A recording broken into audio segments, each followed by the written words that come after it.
자, 여러분들 계속해서 이어서 이번에는 소단원 3으로 가겠습니다.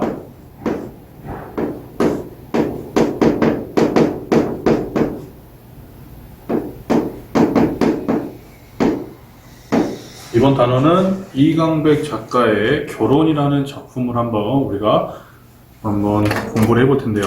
자, 이번 단원에서는 이 배워야 될 게 뭐냐면 학습 목표를 보시면 극갈래의 특성과 형상화 방법을 이해하고 작품을 감상한다. 이번 단원에서는 바로 이 극갈래 공부를 해보도록 하겠습니다. 자, 극갈래 뭐라고 했죠? 그렇죠. 극갈래는 희곡이나 시나리오 등을 총칭하는 말을 극갈래라고 한다고 했습니다. 즉, 극갈래는 희곡, 시나리오 등 상연이나 상영을 위한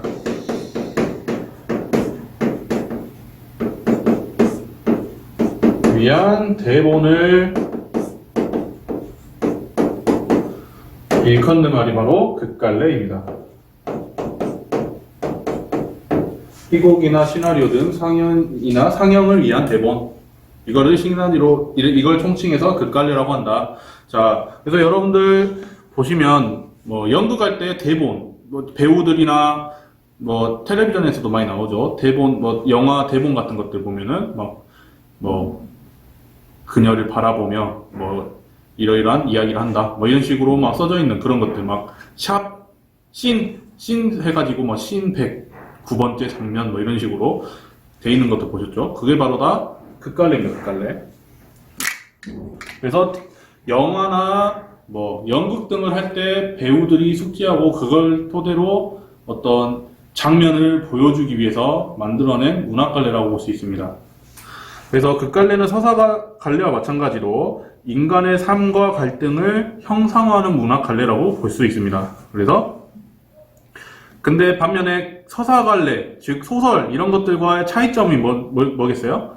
그렇죠. 바로 서술자가 없이 등장인물의 대사와 행동으로 인물의 심리와 성격을 직접적으로 우리한테 보여주죠. 관중이 있고 앞에 배우들 있잖아요. 그 배우들이 관중인 우리에게 직접 그 장면을 보여주죠. 직접적으로. 그리고 관객에게 사건의 전개 양상을 직접 보여준다. 이처럼 극갈래는 이야기를 지금 진행 중인 사건으로 전달하기 때문에 우리는 소설을 읽을 때는 책에 있는 글을 읽으면서 우리 머릿속으로 상상을 하면서 읽죠. 하지만 이러한 극갈래 같은 경우는 앞에서 직접 장면을 보여주기 때문에 좀 더 현실성이 높여지고 그 다음에 현장성이 매우 강하다라는 특징이 있습니다.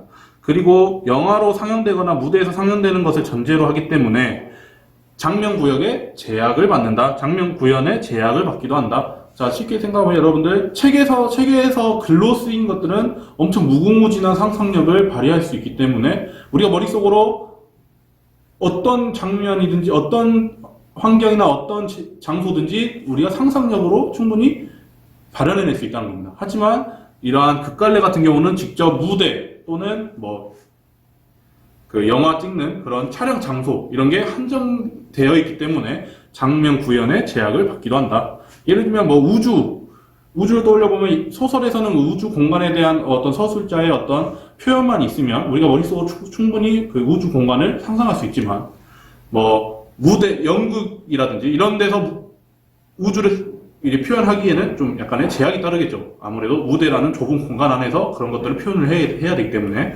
그래서 장면 구현에 제약을 받기도 한다. 그래서 크게 두 가지가 있다고 볼 수 있겠죠. 서사갈래와 극갈래의 차이는 첫 번째로 서사갈래보다 현장성이 강하다. 두 번째는 장면 구현에 제약을 받을 수 있다. 이 두 가지 기억해 두시면 될 것 같습니다. 그 다음에 두 번째로 희곡의 구성 요소와 형상화 방법입니다. 자, 우선 극갈래는 크게 이렇게 희곡 시나리오 두 개로 나눠질 수 있어요.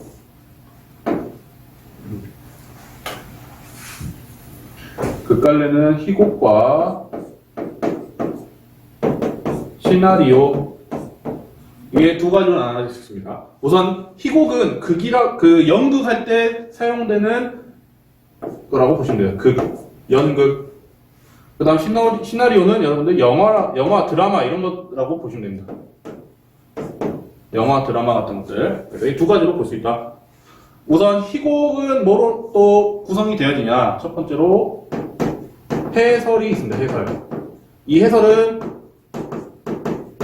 무대 지시문이라고 해야 돼요. 무대 지시문. 두 번째로 지시문이죠. 이 지시문이 두 개로 나뉩니다. 지시문이 두 개로 나눠지는데 이게 바로 무대 지시문과 행동 지시문으로 나눠요.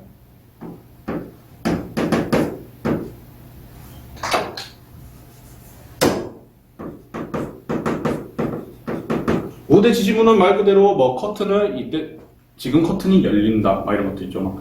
뭐 불빛이 주인공을 비춘다 막 이런 것들, 또는 뭐 주인공이 뭐 와이어를 타고 멋지게 등장한다 이런 것들.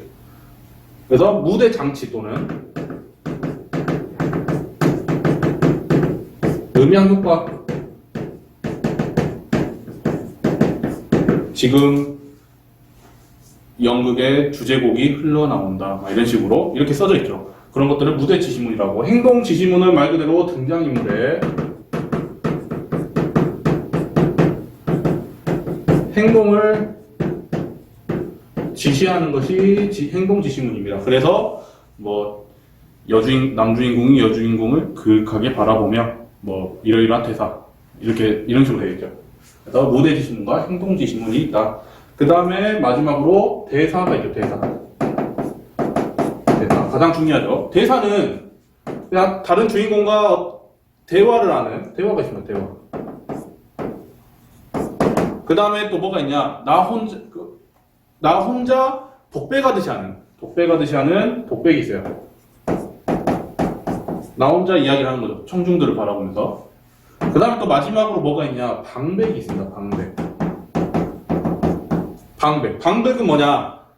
갑자기 시간이 멈춘 것 같이 나 의외의 다른 등장인물들은 가만히 있고 내가 앞에 있는 그 관중들과 함께 이야기를 합니다.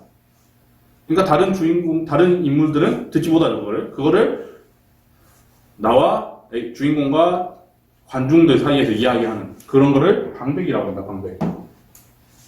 다른 인물들은 들을 수가 없겠죠. 그래서 대사는 대화, 독백, 방백 이 세 가지로 알아두시면 될 것 같고, 그 다음에 시나리오는 장면, 그 다음에 대사는 대화와, 영화 같은 경우는 관중이 없기 때문에 독백 이 두 가지 있겠죠. 그 다음에 지시문 마찬가지로 뭐 등장인물의 뭐 행동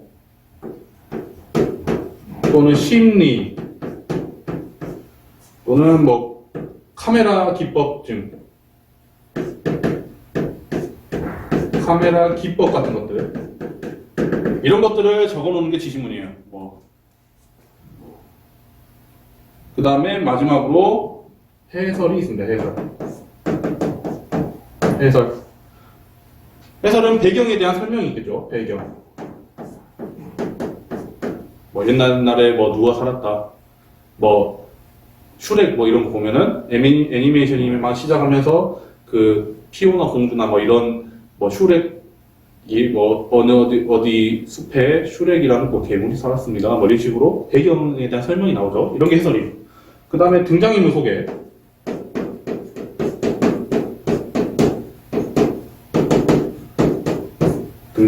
그 다음에 인물의 심리를 직접 소개하게 됩니다.